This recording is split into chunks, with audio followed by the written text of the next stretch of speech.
Buenos días, buenas tardes ya. Un gusto estar con todos ustedes, con todas los y que las que están conectados, y un tremendo placer y alegría poder moderar un panel de lujo, como decían en la introducción, y de un tema tan importante.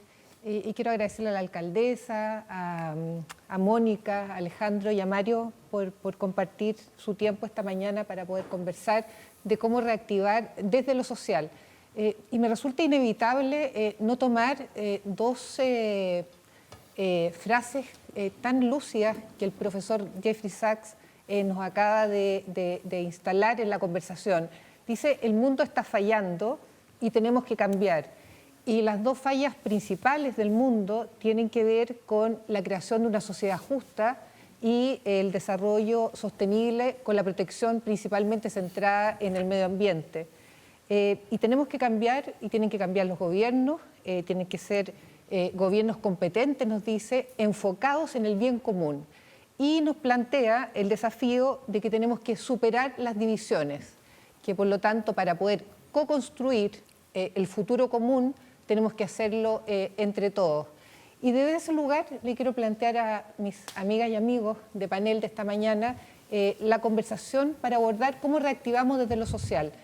Tenemos buenos diagnósticos, ya tenemos claridad de la situación de que tenemos una sociedad que padece de desconexiones profundas desde lo social, geográfico, son de divisiones o desconexiones de carácter estructural.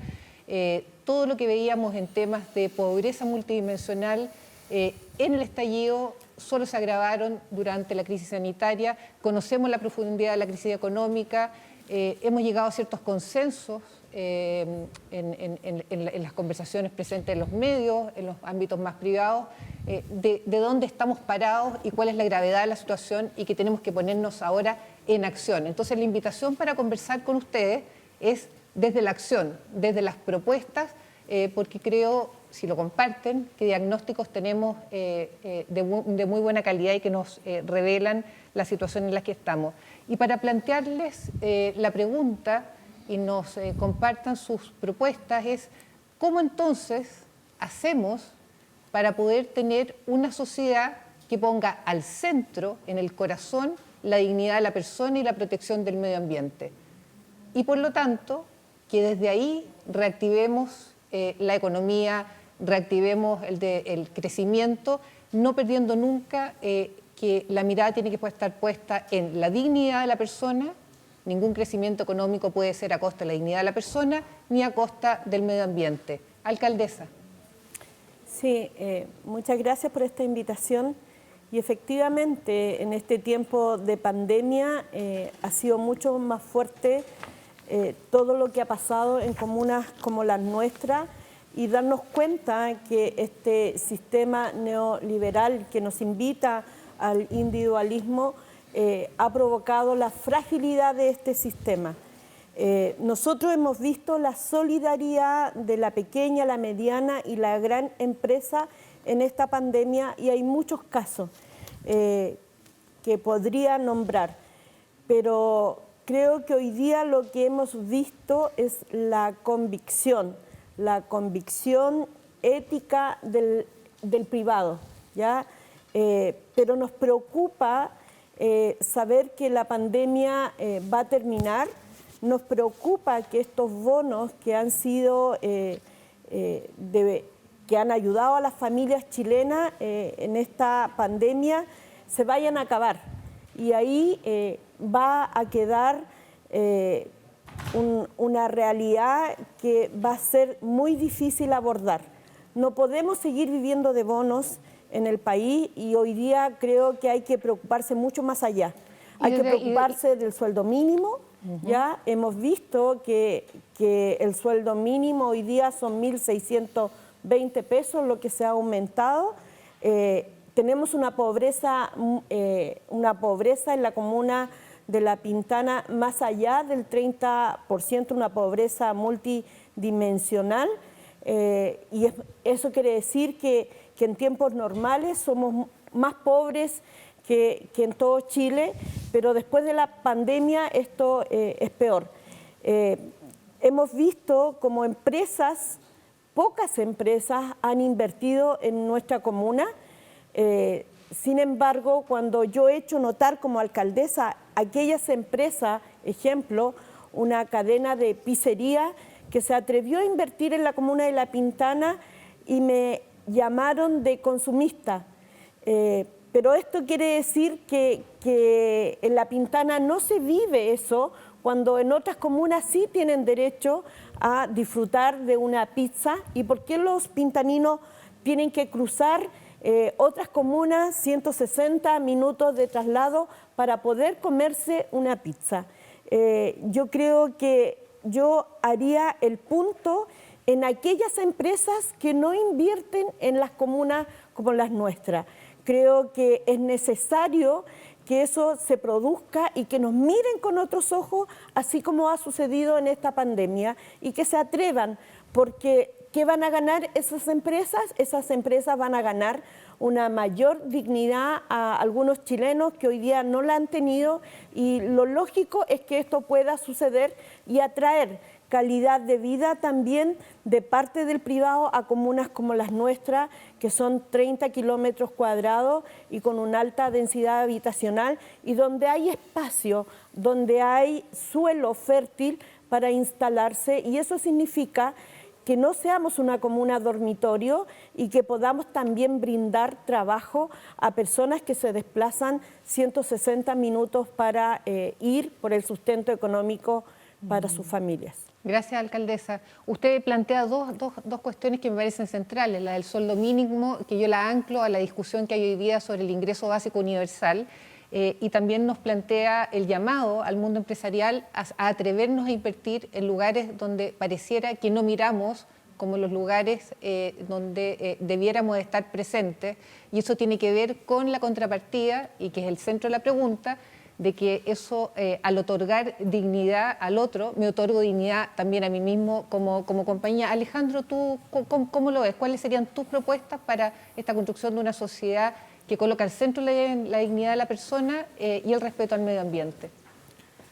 No estoy tan claro que el diagnóstico sea certero o preciso todavía. Creo que hay que todavía invertir un poco de tiempo en identificar bien cuál es el problema y cuál es la pregunta antes de hacer alguna propuesta y ordenar esa información en una clave propositiva. Me parece bien el título del panel que está aquí en la espalda nuestro, que es la reactivación desde lo social y no para lo social. O sea que lo social no es un beneficiario del desarrollo, sino que puede ser el motor del desarrollo. Eso me parece que es un cambio que es significativo, ¿no? Y que uno tendría que integrar en las distintas profesiones o ámbitos de la sociedad. Creo que es un cambio mental significativo.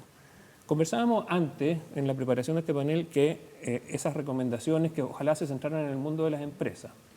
Y ahí me parece que hay una distinción conceptual importante que hacer para ver dónde podrían estar los riesgos, dónde podrían estar los potenciales. Lo público y lo privado tienen dos maneras bien distintas de operar, ¿no? En lo público se hace solo aquello que una ley dice. En lo privado, en cambio, se hace todo aquello que no está prohibido. Esta diferencia, que me parece fundamental en el ámbito de la empresa, en el ámbito de lo privado, tiene una buena noticia, acarrea una buena noticia y una mala noticia. En hacer todo aquello que no está prohibido, en su dimensión mala, se puede prestar para el abuso, para la diferencia que hay entre lo legal y lo legítimo, y si algún problema tenemos en Chile hoy es una crisis de legitimidad. Pueden haber cosas que son legales pero no legítimas. En la noticia buena, esto de hacer todo lo que no está prohibido, está el ADN de la innovación, el ADN de ser flexible, de entender que aquí hay un sentido de oportunidad, de poder hacer cosas que en circunstancias normales quizás no habríamos cambiado, y esa me parece que es el llamado más positivo a la empresa. En el lado del abuso o de lo ilegítimo, aunque sea legal, yo creo que aquí es importante la regulación, pero sobre todo la autorregulación. Lo decía Janet, lo acaba de decir la alcaldesa también. Yo creo que en la autorregulación no es un problema individual, pero sí es un problema personal. No es exactamente lo mismo. Un ejemplo, al menos en el ámbito, en el gremio que a mí me toca moverme, que es el de la ciudad y el de la construcción, un ejemplo que contribuye al choreamiento que lleva al estallido es cuando 5 empresas constructoras, en un reportaje de CIPER, deciden repartir utilidades mientras sus trabajadores están haciendo uso de pagándose sus sueldos con el subsidio de cesantía. Eso puede que sea legal porque hubo una ventana de tiempo donde eso efectivamente se podía hacer, pero no es legítimo.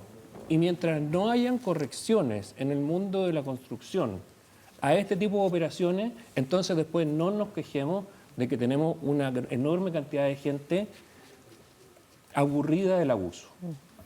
En el plano de la innovación, si tratamos de movernos al lado positivo del llamado a la empresa, diría está una cosa que también es preocupante, ¿no? En la Cámara Chilena de la Construcción dijo, para la reactivación, si queremos hacerlo rápido, entonces no tenemos que cambiar nada. Cuando alguien presenta el falso dilema de que vamos a tener que reactivar rápido o bien, como si fuera una elección que es uno o lo otro, bueno, el primero supuesto es falso, porque si hacerlo igual que siempre fuera rápido, no tendríamos los déficits de vivienda que tenemos hoy. Por lo tanto, estamos obligados a innovar para no seguir cometiendo los mismos errores que habíamos cometido hasta ahora. El llamado sería no a esta especie de perpetuación de hacerlo igual que siempre, en primer lugar porque si ese es el sentido de oportunidad que tenemos, podemos cambiar cosas que en circunstancias normales quizás no habríamos cambiado, y mentalmente no entender que este es el sentido de oportunidad me parece que es algo que habría que corregir inmediatamente.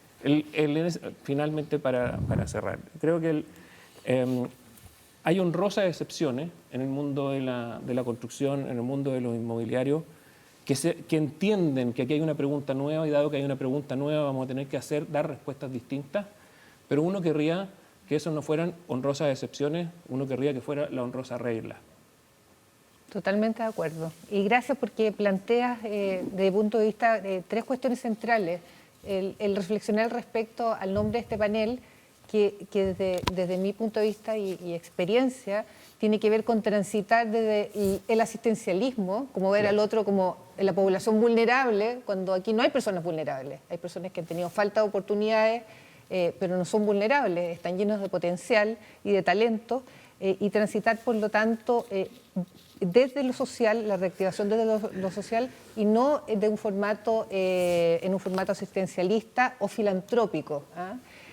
Lo segundo que me parece fundamental es que cuando tú hablas de la legitimidad versus la legalidad, desde mi punto de vista lo que hay en el fondo es una discusión sobre el marco ético, y un marco es el set de valores desde el cual yo despliego mi actividad y que también se relaciona con la discusión sobre el propósito de las compañías. Y también me encanta que empecemos a romper con los falsos dilemas. Rápido es incompatible con buenos o incompatible con innovar, porque estamos llenos de falsos dilemas y que se han planteado en estos últimos meses de manera consistente. Entonces, yo quiero aquí unir con Mónica, que tiene experiencia de trabajo fuerte con mujeres en el mundo de la tecnología, en los territorios. ¿Cómo ves estas cuestiones que nos plantea la alcaldesa, Alejandro? Porque vamos a ir co-construyendo sobre lo que cada uno va aportando en esta conversación. Lo primero, decir que comparto con Alejandro que estamos frente a una crisis tan profunda que nos va a costar mucho tiempo entender lo que es. Yo creo que muy pocas áreas de la humanidad han podido entender lo que pasa cuando están metidos en la crisis. Esto que estamos viviendo va a salir en los libros de historia. Estamos hoy día con crisis sociales, pero con crisis digitales al mismo tiempo. Son muchas las fuerzas que nos vamos a tener que entender y yo creo que es importante, primero, declararse un poquito más humilde frente a lo que está pasando. Entonces, desde ahí, quiero decir que nosotros trabajamos hace 5 años, efectivamente, en programas sociales y hemos estado escuchando, sobre todo a lo largo de este año, realidades de mujeres en prácticamente todas partes de Chile. Y lo que uno escucha, a veces uno dice, sería tan sencillo solucionarlo. Y es ahí donde lo quiero conectar justamente con lo que pasa con las empresas. Yo creo que en el mundo del empresariado, por mucho tiempo delegamos en el Estado todo lo que tenía que ver con la palabra social. Y no nos dimos cuenta, primero, que el Estado hace rato dejó de funcionar en su labor social profunda, y ahí es otra crítica, pero además no nos dimos cuenta de la importancia de lo que las empresas podían o no podían hacer. Obviamente, sin duda, el sentido de propósito aquí es clave, pero yo creo que hay cosas mucho más mínimas, que es mirar quiénes son sus empleados. Yo de repente, yo trabajo en temas de igualdad de género. Tú le preguntáis a los empresarios cuántas mujeres y cuántos hombres, y respuestas como esas no están ahí, no están viendo los indicadores clave. ¿Quiénes son? ¿Dónde viven tus empleados? Hoy día con la cuarentena es un tema súper relevante. Cuando queramos volver, bueno, ¿dónde viven? ¿Dónde están? Y esas son preguntas que no nos hemos hecho. Y yo creo que desde ahí, desde mirar los indicadores, desde tratar de escuchar un poco qué está pasando con el otro. Tenemos empleados que de repente, y eso pasa, toman 4 o 5 micros para llegar. Bueno, no nos hemos hecho cargo, nunca hemos hecho un doble clic de eso. Entonces yo creo que tratando de salir un poquito y ver cuáles son los problemas, yo veo, por ejemplo, en el tema empleo, cuando hablamos de empleo de calidad, los sesgos de contratación en Chile son espantosos. En Chile, no solo el currículum tiene que ir con foto, tiene que ir con el colegio en el que fuiste. O sea, es un itinerario increíble. Entonces, es imposible que haya movilidad social si nosotros todavía, para cargos que ni siquiera lo requieren, preguntamos un sinnúmero de cosas que no tienen ninguna importancia. Entonces, tenemos que darnos cuenta, y yo creo que ahí el empresariado tiene que empezar a asumir un liderazgo. Un liderazgo, además, que tiene mucho que ver con darle continuidad y exigencia a las políticas públicas. Aquí cada 4 años llega un nuevo gobierno con mejor o menor intención. Yo aquí, derecha, izquierda, da lo mismo, pero llegan nuevamente inventando la rueda. Y todo lo que tiene que ver con el plano social son cosas de largo plazo. Son cosas que hay que ir estudiando, profundizando y mejorando. Y para eso no alcanza cada 3 años volver a inventar la pólvora. Entonces, yo creo que las dimensiones en las que nos movemos y la responsabilidad de los empresarios aquí es clave. Ahora, sí debo decir que yo hoy día veo un cambio. Veo una conciencia, veo que por lo menos nos estamos empezando a hacer las preguntas. Y yo quiero reiterar el tema de la humildad, porque aquí todos parecieran tener como la fórmula mágica. Y todos estamos viendo lo que hizo mal el otro. Yo creo que aquí lo que uno tiene que hacer es la conciencia efectivamente personal de decir, bueno, ¿cómo lo puedo hacer un poquito mejor?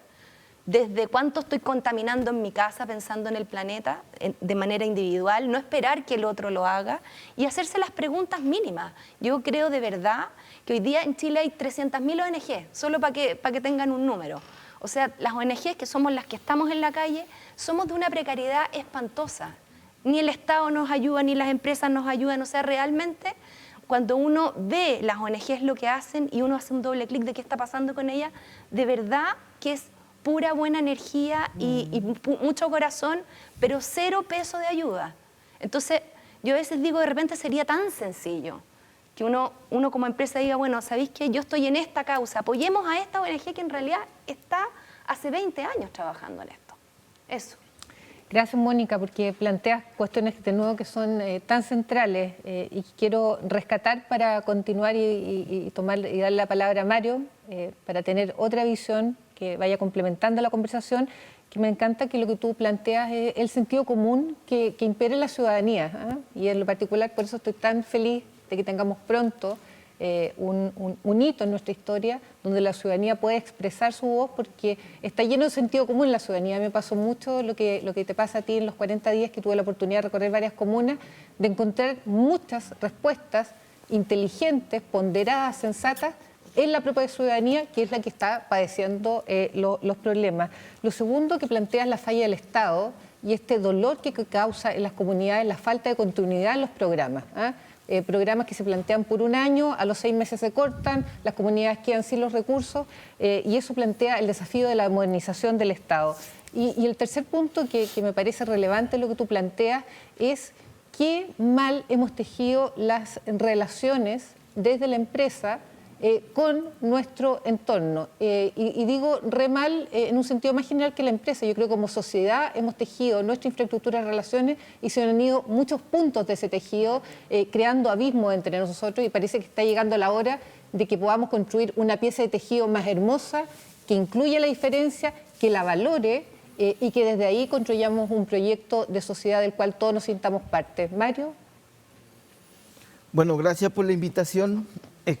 Estar en la tele es bonito y desde aquí quiero primero dedicar todas estas reflexiones a todas las mujeres y hombres que están haciendo la olla común en los territorios, en las comunas, están levantando la otra pandemia, que es la pandemia del hambre, que se viene brígido, se viene muy fuerte. y se están sacando la mugre ahí todos los días haciendo olla común para 100, 200 familias por población, y eso es digno de destacar. Y también quisiera tomarme la licencia de recordar que hoy día se conmemora nuevamente el secuestro y el asesinato de Pepe Carrasco, el tío Pepe, y en nombre de él también saludar a todas las familias que han perdido seres queridos, ojos, desde el estallido hasta hoy día con la pandemia, que también se han ido muchos y los vamos a extrañar, así que dedicar todas estas reflexiones a ellos. Está difícil la situación, pero no menos esperanzadora. Yo en esta pasada como que comparto que hay muchos diagnósticos, pero le devuelvo la pelota al profesor Aravena y con su tesis, que yo la estudio un poquito, yo creo que aquí lo que hace falta es coordinación y síntesis, que es una frase antigua que hemos discutido hace tiempo. ¿Y por qué? Porque cada uno quiere matar el chancho a su manera, y a la pinta de cada uno, y con sus propias fuerzas, y con sus propios recursos, y con sus propias ideas, y muy egoístamente, aludiendo, como decía la alcaldesa, al modelo, ¿cierto?, que nos invita, o yo me rasco solo, me salvo solo, o yo ayudo, pero a la pinta mía. Y yo creo que aquí la clave está en la participación. Chile es un animal herido, está muy herido. Y un animal herido se pone violento, se pone esquivo. Entonces yo creo que un poco de paz para darle tranquilidad es generar participación real, no testeo. No tengo A y B, ¿cuál eliges tú? Sino que no tenemos. ¿Qué hacemos? ¿Qué hacemos entre todos? Y ahí la síntesis de las soluciones, la síntesis de la idea es fundamental una vez que nos hayamos coordinado en el formato de participación. Yo creo que el Estado está débil, pero no está débil porque es un Estado débil. Yo creo que lo hemos hecho débil y tenemos que hacernos ahí una autocrítica que desde la ciudadanía también lo hemos pescado poco porque el modelo nos ha agarrado y nos ha hecho trabajar por las de uno y en forma privada. Las empresas privadas están resolviendo por las de ellos. Entonces, yo lo que creo es que la participación ciudadana es fundamental. Tenemos un ejercicio que es el plebiscito. Entonces nuestra tarea es que mucha gente participe del plebiscito para darle paz a este animal herido, que somos parte de este animal herido. En términos de como lo práctico, yo voy desde la semántica a la acción. El mundo privado tiene un rol y no sé si es fundamental, pero es muy importante. No lo pondría en la prioridad de fundamental. Creo que la ciudadanía es la fundamental en esta pasada. Pero el rol de la empresa privada es dejar de quererse llamar buen vecino y empezar a ser buen vecino. Empezar a dejar de hablar de donaciones e invertir en la armonía ciudadana, en el bienestar público, en la reactivación real y dejar de hablar de donaciones. Ya ese garabato de la RCE, chao, ya pasó de moda. Ya no necesitamos que descuenten tributos para que hagan una buena pega en los territorios, para que donen a las distintas corporaciones, a los distintos municipios. Necesitamos que se incorporen, que realmente sientan que mejorar este momento, mejorar la infraestructura de un territorio es mejorar también ellos. Que está su gente que trabaja en su empresa, que le genera riqueza, ahí pasándolo mal, y que invertir en ellos significa también que empecemos todos a pasarlo bien y de pasada produzcan más felices. Y el modelo tampoco lo vamos a matar de hoy día para mañana, vamos a tener una pega tremenda. Hay ahí un par de indicios, ya el 10% hay una aventurita de golpe al modelo, pero tampoco lo hemos eliminado. Entonces, ¿cómo bailamos con este modelo que es aberrante y esclavista? Vamos viendo cómo le vamos pinchando ciertas situaciones y en especial situaciones de participación real. Yo creo que ahí hay un juego de la honestidad. Los municipios, o sea, si hay una institución pobre en esta estructura son los municipios. Y es porque como hay muchas cosas que son legales pero son inmorales o no son legítimas, como dice el profe acá. Y entre esas cosas tiene que ver con los tributos, tiene que ver con las patentes, tiene que ver con las contribuciones, tiene que ver con los aportes reales, tiene que ver con cómo voy ahí, ¿cierto? Tiene que ver con cómo yo dono sobre la inversión y después pásenme alguna factura ahí para bajar impuestos, qué sé yo, para hacer algún negocito piola. Yo creo que eso ya es lo que hay que eliminar. La ciudadanía ya avanzó. Yo soy parte de espacios populares de trabajo. Tenemos en Renca una coordinadora de ollas comunes que la manejan ahí César Améstica y Yamil Núñez. Entonces todo el mundo trabaja en pos de asignar los recursos y no estar inventando otra coordinadora. No hay necesidad de inventar más ruedas. Si están funcionando, todas las fuerzas ahí. Está funcionando esto, todas las fuerzas ahí. Yo creo que esa es como una de las situaciones claves que hay que llevar. Y académicamente o intelectualmente le podemos decir coordinación y síntesis, pero es puramente estar vivo, de no estar desparramando las cosas por todos lados. Los municipios están muy abiertos a recibir a las empresas. Yo trabajo en un municipio, represento a la Fábrica de Ideas, que es un espacio nuevo en Renca, y tenemos mucha relación con las empresas. Hemos mejorado mucho. No todas son el demonio, hay algunas que sí. Hay algunas que sí son el demonio, pero algunas no. Algunas están participando a conciencia. Hay que darle valor, hay que darle espacio, hay que darle cabida, y quizás la intervención del Estado con la municipalidad representando hace entonces que tengamos esta divina trinidad que es el mundo privado, el Estado, representado por el municipio, y la ciudadanía a partir de las organizaciones sociales que está trabajando. Yo solamente quiero relevar el rol de la ciudadanía. La ciudadanía no los va a esperar, no los ha esperado. La pandemia golpeó, se actuó y luego empezaron a llegar todos los colaboradores que los valoramos, por supuesto, pero la ciudadanía parte antes. El mejor ejemplo que tenemos de esta acción es que cada enero y cada febrero tenemos incendio en Valparaíso. Todos los años, terrible. Se inicia el incendio, al otro día ya está la ciudadanía resolviendo, llevando ropa, llevando colchones, llevando lata, sacando los escombros, poniendo camión a disposición, haciendo caravanas de ayuda, llevando veterinarios preocupados a los animales, etcétera. Toda la ciudadanía. Pasan 2 semanas y entra la ONG. Bacán. Yo he trabajado con muchas ONG. Pasan 3 semanas y recién entra el Estado. Recién entra el Estado. Eso ha sido toda la vida y eso va a pasar siempre. Entonces, ¿qué es lo que puede hacer el Estado y la empresa en esta divina trinidad? Siéntense, no le tengan miedo a la participación de las personas. No nos vamos a tirar al suelo, pero somos nosotros los que vivimos de los problemas. Y nosotros tenemos 1000 soluciones. Quizás no tenemos ahí la técnica metodológica, pero tenemos 20 ideas. Y de esas 20 ideas, seguro que llega un profesional y dice, esta es la que nos puede servir y por aquí nos vamos a enganchar. Y en conjunto vamos resolviendo. Pero si queremos resolver cada uno por su parte, no vamos a tener una pandemia social eterna. Aquí es, coordinémonos y sinteticemos las ideas para que tengamos un fuerte foco de solución que comprenda estas tres visiones. La ciudadanía en todo su esplendor, la empresa privada y el Estado en representación de las municipalidades. No sé si de los ministerios todavía. Gracias, Mario. De nuevo voy a rescatar 3 elementos fundamentales desde mi punto de vista de lo que tú nos has compartido, siendo que hay muchos en cada uno de ustedes en sus presentaciones, pero rescato la importancia de la participación ciudadana, lo que tú planteas que es tan relevante y que le hemos puesto tantos nombres, coordinación, colaboración, co-construcción, que es poder trabajar de manera coordinada todos los actores que interactuamos dentro de la sociedad.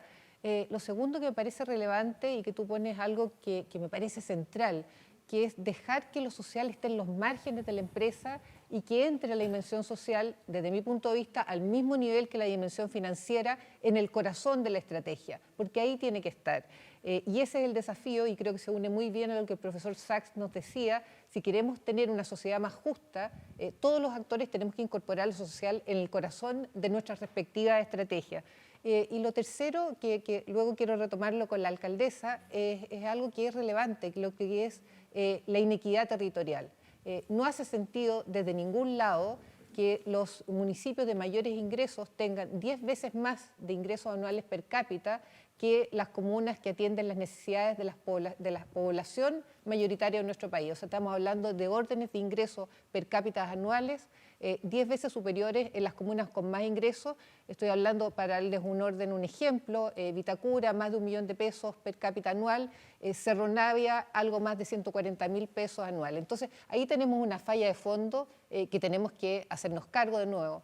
Y le quiero preguntar a Alejandro, voy a ir ahora a la inversa, de lo que escuchas de Mario, lo que has escuchado de Mónica, de la alcaldesa, y tú como arquitecto y en el trabajo que han desarrollado Elemental, que es territorial, que es con participación, que tiene que lidiar con las ineficiencias o las burocracias de lo público, que tiene que lidiar también con los desafíos que tenemos de lo privado. ¿Cómo lo ves? Y no se me va a olvidar, Mario, te quiero preguntar, esos son los demonios de la empresa, porque como aquí se trata de construir y de mejorar, quiero entender a qué te referías con los demonios, así que después voy a volver a eso para que podamos aprender. Alejandro. Para devolverle la pelota y vamos ahí haciendo paredes. Coordinación y síntesis. Déjame dar un ejemplo quizás para ahora pasar a dónde podrá haber algunas claves de propuesta, y en el mundo de la ciudad y la vivienda especialmente yo creo que se pueden producir círculos virtuosos, ¿no? Nosotros en este momento tenemos una escasez de tiempo y de recursos para poder... Han explotado los campamentos, hay hacinamiento, hay un conjunto de problemas que se han exacerbado con la pandemia y tenemos que responder a una velocidad y a una escala poco habitual, ¿no? Por lo tanto, frente a la escasez de recursos y de tiempo, una posibilidad, no es la única, es la incrementalidad. Si no tienes tiempo y plata para hacer todo al principio, bueno, concéntrate en aquello que es más difícil y aquello que más afecta al bien común, y crea un sistema abierto que permita la incorporación de otras fuerzas. Esas fuerzas grandes, como la naturaleza o las fuerzas sociales, más que ser reprimidas o ser sustituidas, tienen que ser canalizadas. Y la vivienda es un ejemplo. En una vivienda incremental, cuando los fondos públicos apenas alcanzan para hacer una parte de aquello que sería un estándar de clase media, la propia gente no solamente tiene capacidad y recursos para contribuir a eso, sino que de alguna manera, a propósito de las lecciones y de lo que hablaba Mario, una de las enseñanzas, de la sabiduría que hay en el mundo popular, en el mundo social, es saber establecer prioridades. Es muy relevante frente a la escasez que uno tenga claro qué es lo que es más significativo, qué es más fundamental y qué es lo que es accesorio. Y eso en general es antiintuitivo, no es lo que de hecho el mercado hace. Si uno pudiera coordinar esa capacidad de identificar prioridades con precisión, como decía Mario, y para que eso pueda ser coordinado, una posibilidad que tiene el diseño o la arquitectura es el poder de síntesis, es decir, genera un marco dentro del cual concurren fuerzas inciertas que no tienes cómo conocer, que son variadas, que son diversas, entonces eventualmente puedes crear ese círculo virtuoso. Y la participación en ese sentido tiene como una clave posible en entender que la gente es parte de la solución y no parte del problema. Bien, totalmente de acuerdo. Alcaldesa, antes de ir con usted, quiero recordar que están todos y todas invitadas a hacer preguntas por Twitter, por las redes sociales, para también compartirlas con nuestros panelistas. Alcaldesa, dos temas que me gustaría profundizar. Las autoridades políticas locales, los municipios, han jugado un rol fundamental tanto en la crisis social como en la crisis sanitaria que hemos estado viviendo, y ya sabemos, lo acabamos de conversar, de esta inequidad territorial. Entonces, una de las cuestiones que me gustaría profundizar con usted es ¿qué hacemos con eso? ¿Cuáles son, desde su perspectiva, qué palancas hay que mover desde lo público para poder dar solución a eso que no hace sentido por ninguna parte? Por lo menos a mí no me hace ningún sentido. Y lo segundo, tomando lo que plantea Alejandro, derivado de la conversación de Mario, y yo voy tejiendo, porque está todo, me encantan las conexiones que se van haciendo con cada uno de ustedes, es el tema de las prioridades. ¿Cuáles son hoy día las prioridades de su comuna y dónde la empresa puede ser actor activo y mover su fuerza y sus palancas para invertir en esas prioridades? Sí, yo creo que tanto de parte del Estado como también del privado, lo que hizo durante todo este tiempo es construir comunas para pobres y construir comunas para ricos. Creo que eso no resiste más y hay que jugar a la inversa. Según el último estudio de percepción ciudadana que hizo la Cámara Chilena de la Construcción, ahí con Javier Hurtado, donde la gente vive mejor es en el 22% del suelo. Y no puede ser que en la región metropolitana tengamos un 71% de chilenos que vivan en malas condiciones.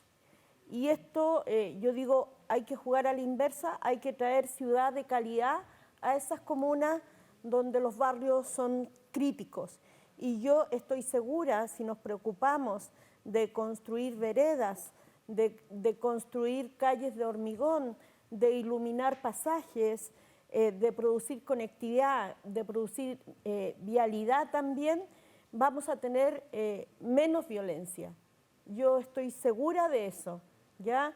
Porque lo que hay que hacer hoy día es construir círculos virtuosos y eso no está sucediendo. Yo hablo en el caso personal, asumí una gestión, voy a cumplir 4 años de alcaldesa, pero en nuestras calles tenemos calles que no se han invertido en los últimos 30 años, veredas, y no hay hormigón o asfalto que resiste 30 años. Y una sola vez en la vida se ha invertido. No tenemos metro, sin embargo, los buses eléctricos donde se cambian es donde pasan 3 líneas de metro. En circunstancias que nos sentimos castigados porque primero no se cambia el transporte público donde pasa más gente arriba de un bus. Pasan 160 minutos arriba de un bus, o sea, 2 horas para trasladarse a su puesto de trabajo, al lugar de estudio. ¿Por qué no tenemos derecho en la comuna de tener un CFT? ¿Por qué no tenemos derecho a tener otro banco si tenemos uno? En la comuna de La Pintana existen 2 supermercados. ¿Son condiciones dignas para vivir? ¿Por qué la gente, si quiere ir al cine, tiene que desplazarse a otra comuna? O sea, no hay espacio de recreación. Sin embargo, el terreno está disponible. Entonces, ¿qué es lo que hay que hacer hoy día? Hay que preocuparse de no seguir construyendo comunas para ricos y comunas para pobres. Insisto, traer la ciudad también a estos lugares críticos. Y ahí el tema también es el aporte del Estado y del privado. ¿Por qué no? Porque no tenemos derecho. ¿Por qué hay que estigmatizar? Yo siento que se estigmatiza y es real. Hoy día, ayer, falleció, mataron a una joven, a Camila, y en la prensa no está. Y fue un femicidio más, una niña de 21 años. ¿Es que eso no importa? Entonces, de repente es súper difícil, y lo había dicho Mario, es súper difícil, y tú también, arreglar todos los problemas con este per cápita. En la comuna de La Pintana la gente no paga contribuciones. ¿Por qué? Porque se han construido siempre viviendas sociales. Nosotros creemos en la integración y también creemos en dar soluciones a los allegados en la comuna de La Pintana. Nosotros queremos que ese 8% que hoy día ha ido a la universidad también se quede cerca de sus redes familiares, porque son los que pueden contener, son los que han esforzado y que aprendieron a vivir en nuestra comuna y quieren seguir viviendo en la comuna, pero no se construye para ellos y terminan yéndose de la comuna. Entonces, creo que hoy día hay posibilidades, creo que en este país hay que darse cuenta de que quizás tengamos que ganar menos, quizás tengamos que pagar más impuestos, pero vivir mejor. Gracias, alcaldesa. Después le quiero hacer una pregunta de cuál es el rol en ese proceso transformador, en el caso de su comuna, pero en el caso de tantas comunas que están en condiciones similares, de la propia autoridad local. Y se lo planteo en unos momentos más, porque en el recorrido personal y con un grupo de personas que hicimos en el estallido social por 10 comunas del Gran Santiago, vimos comunas como por ejemplo La Recoleta, que está haciendo transformaciones precisamente en la línea de la que usted menciona, y muchas de ellas motivadas o gatilladas desde el accionar de la propia autoridad local, en este caso su alcalde. Mónica, la alcaldesa nos plantea las prioridades en su comuna que tienen que ver con vivienda, con recuperación de espacios públicos, con acceso a transporte público, a ciertos servicios como servicios financieros. Desde tu perspectiva, ¿cuán importante o cuán relevante, yo tengo una posición, quisiera escuchar la tuya, es en esta discusión de los derechos emergentes la conectividad digital universal, que es uno de tus grandes temas? Clave. Yo creo que las brechas que hemos visto producto de la pandemia son las brechas que vamos a seguir viendo y las brechas no se cierran solas. La brecha digital es muy dramática en Chile. Cuando tú ves los índices de alfabetización digital, hay un porcentaje de la población que es alrededor de un 20% que ni siquiera es capaz de contestar una prueba en ambiente digital.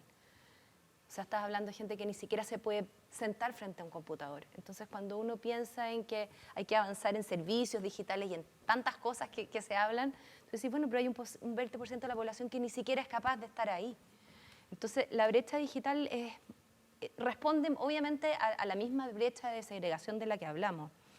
Y hay que trabajarla y hay que apostar por ella de manera muy relevante, porque la economía en la que estamos viviendo es una economía digital y es la economía del conocimiento. El que no tenga acceso a eso va a estar fuera de la sociedad con los buenos y los malos, pero yo diría que principalmente de todos los beneficios que tiene.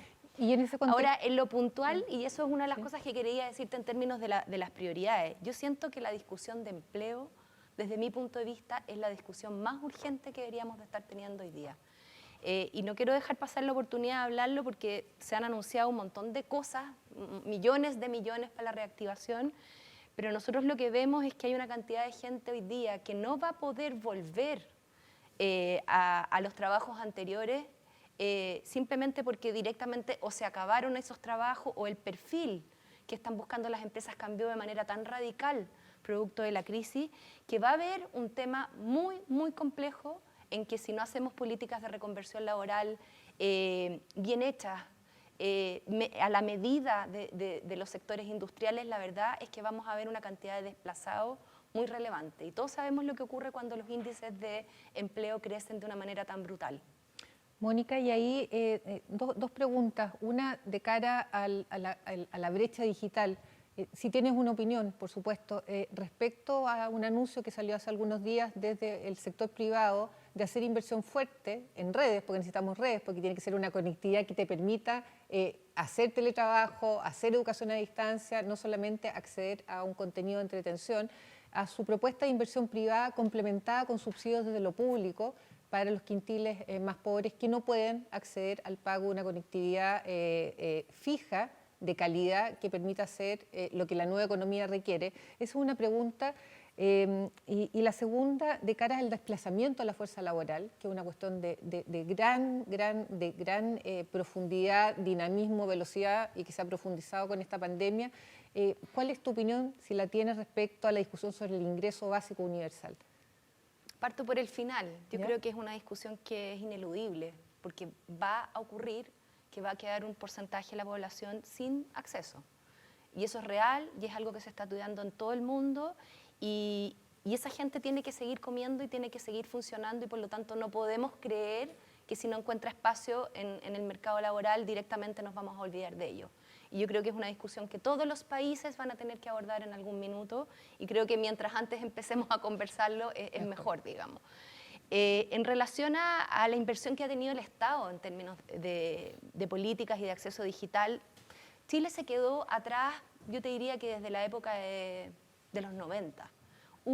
Nosotros fuimos un país referente en materia digital en muchas cosas, entre otras en servicios emblemáticos como el Servicio de Puesto Interno y otros que siempre nos gusta recordar. Pero la verdad es que dejamos de hacer las inversiones que teníamos y yo siento que muchas de las cosas que salen en los diarios como 5G sí fabuloso, pero la verdad es que no soluciona el problema de cobertura que estamos teniendo. Y la inversión tiene que ser mucho más agresiva y mucho mayor porque finalmente todos nos damos cuenta que hoy día el mundo es digital. Los que no estemos ahí, la verdad es que es difícil que vayan a estar. claritos los desafíos. Yo creo que tenemos bien claro, a lo mejor vuelvo a lo tuyo, Alejandro, tú decías todavía nos falta diagnóstico.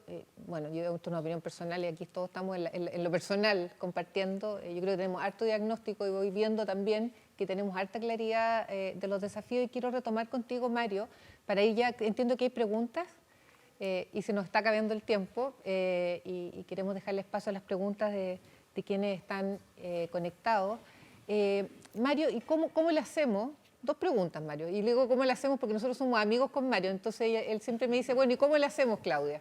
Bueno, yo te pregunto a ti, ¿cómo le hacemos, Mario, para activar aún más, no la participación ciudadana, sino que la coordinación de esa participación ciudadana con el mundo empresarial que está en los territorios? Y quiero entender bien, desde tu perspectiva y experiencia, ¿cuál es la empresa que tú consideras un buen vecino y cuál es esa empresa que tú consideras que no es un buen vecino?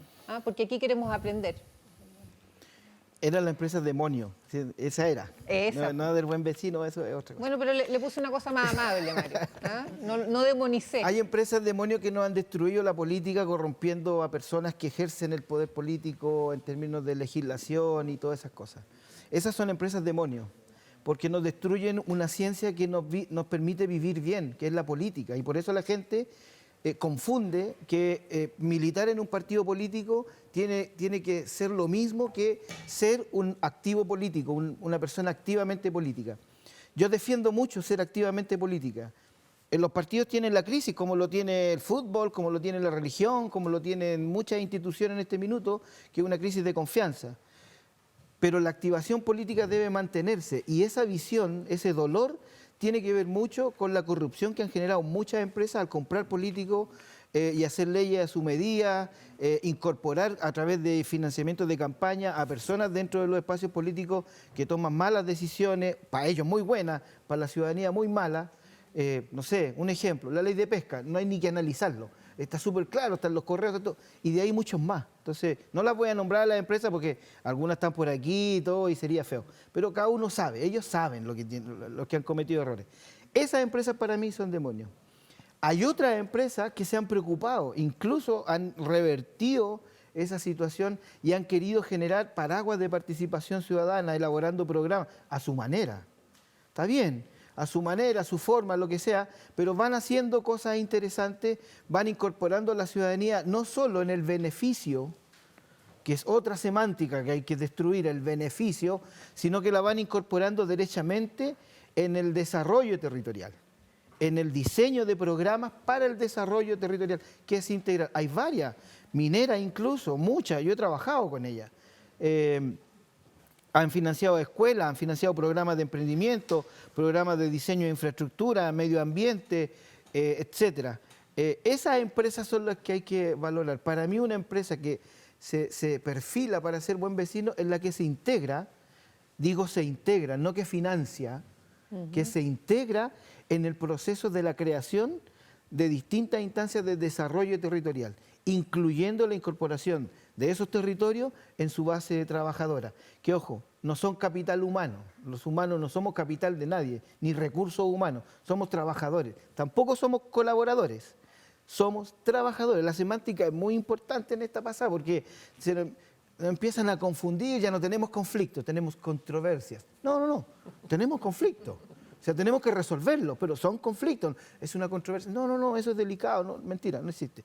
No somos colaboradores, trabajamos por un salario y eso debe ser digno. La calidad del salario debe ser digna y ser trabajador no es indigno, pero engrupirnos con colaboradores. Esas cosas yo creo que hacen a una empresa un buen vecino, que es su visión real de ser parte del desarrollo territorial, de donde sea. En el salmón, en la madera, en la ciudad. En Renca tenemos un cordón industrial Vespucio, tenemos un cordón industrial en Panamericana, empresas muy queridas que diseñan, que arman con nosotros ciertos programas y vamos bien. Hay empresas que no.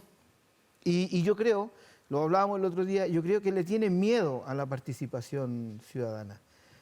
Tienen una perspectiva todavía medio bolchevique, de que la gente vaya a dar ideas, de que la gente proponga situaciones, de que la gente plantee prioridades, de que la gente se ofrezca a la ejecución, de que la gente abra espacios, ¿cierto?, de más participación, como, chuta, no, es que es demasiado.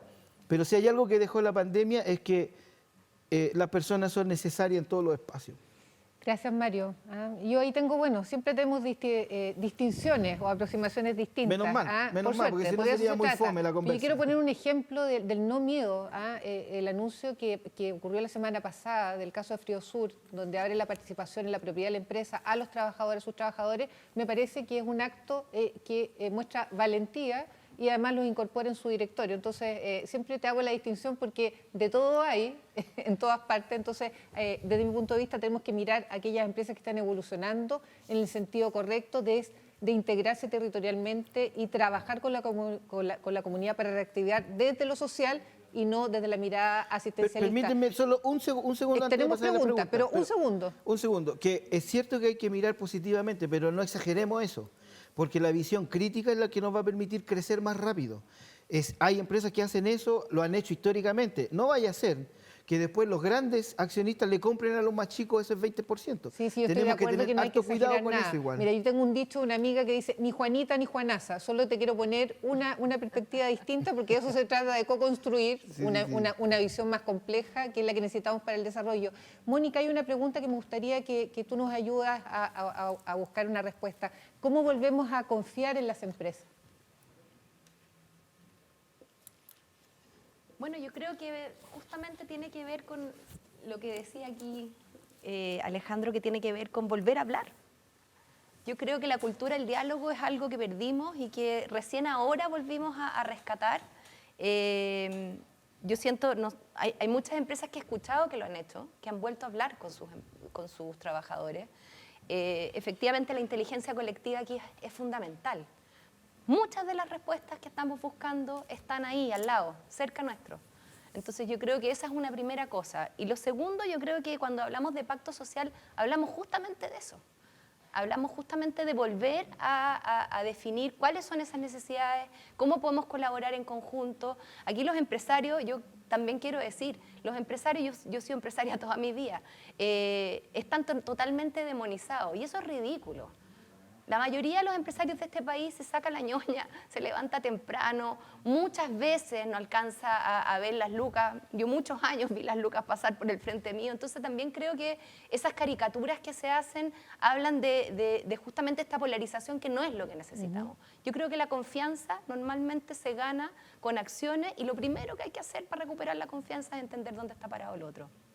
Muy de acuerdo, Mónica. Muy de acuerdo con eso de no demonizar, porque tenemos que co-construir algo diferente. Esa pregunta cae de cajón que es para ti, Alejandro. Entonces, te doy la palabra. ¿Se debería regular el mercado inmobiliario? ¿Es legítimo construir departamentos de 20 metros cuadrados que solo la gente con acceso a crédito puede optar? Te voy a pedir lo más rápido posible porque me gustaría que despidiéramos el panel con un mensaje a cada uno de ustedes al sector privado para poder hacer esta integración de la que estamos conversando.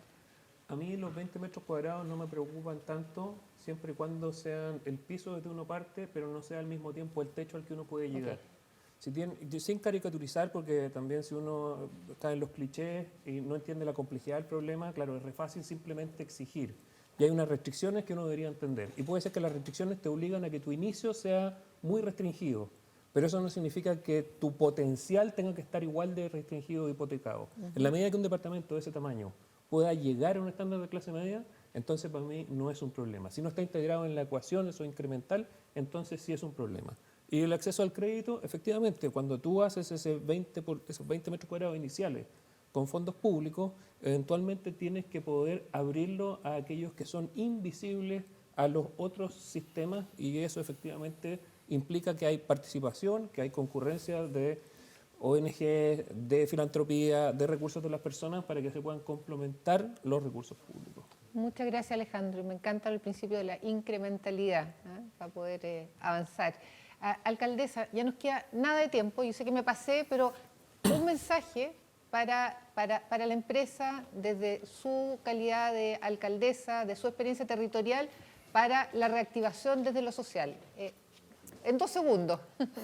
Bueno, insistir en que atraigan la calidad de vida, el privado, hacia comunas como La Pintana, donde hay espacio, donde hay un aire libre de smog, donde hay una tierra fértil. Insistir también en el sueldo mínimo. El 14% de los chilenos trabajan en empresas grandes y el sueldo es mínimo.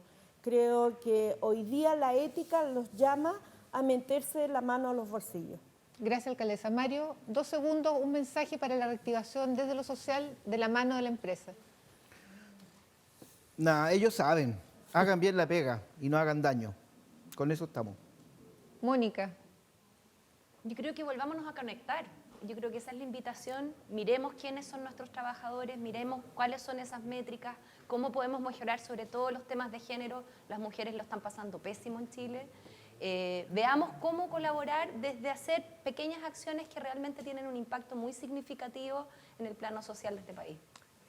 Alejandro. Creo que entender que la impecabilidad técnica es una condición necesaria, pero no suficiente.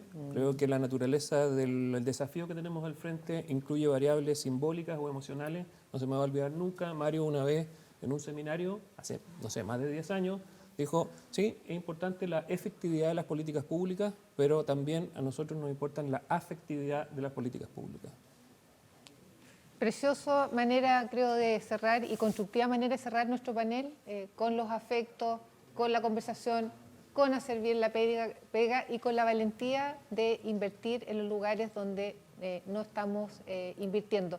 Quiero darles las gracias a cada uno. Siento que de alguna manera estamos haciendo algo que aprendí el otro día, que me enseñó un amigo, que es polinizar conciencia con nuevos conceptos, rompiendo falsos dilemas, preocupándonos de la semántica y teniendo nuestras diferencias y poderlas compartir abiertamente para co-construir en conjunto un proyecto social del cual todos y todas nos sintamos parte. Muchas gracias.